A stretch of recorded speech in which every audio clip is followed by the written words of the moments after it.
Something so many history A-level students struggle with is how to add nuance to an argument. And it's this nuance that allows you to make a substantiated judgment that gains you a level 4 or level 5 in your essay. Wait to the end of the video for my best advice on how to overcome this.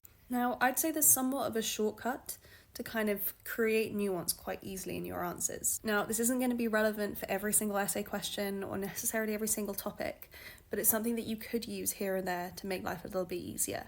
Now, if you're being asked to analyse the extent of change of a certain thing, whether that's, like financial policy, economic policy, a change in leadership, you really want to be complicating the idea of impact. So a really easy way to do this is to think about who is being impacted in what way.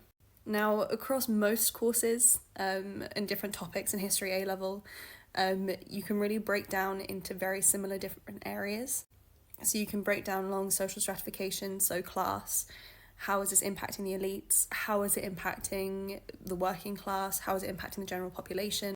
There might be a case for a financial policy, for example, that's very successful for growing a nation's economy, but for the general working classes who are generating that money for the economy, their social or cultural life or their standard of living drops dramatically. So there you can say there's success in this area, however, you can't say that it's full success because these people's lives got dramatically worse, for example. You can also think in terms of geography.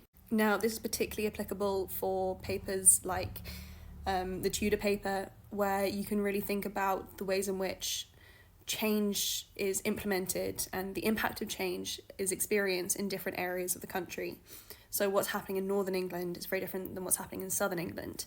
You can do the same thing for rural versus urban. This is quite useful across all different topics generally. The urban experience does tend to be quite different from the rural experience. Now, slightly more self-explanatory if you're doing empire papers or the American papers, differentiating upon the experience of people of different races and ethnicities. And if you're into gender history, like I am, you can differentiate upon experience between people of different genders. Now, again, this might not work for all essays, but it's quite a useful thing to have in the back of your head if you're questioning how to add substantiated judgment to your essay and how to add nuance. This is a way of getting it in there.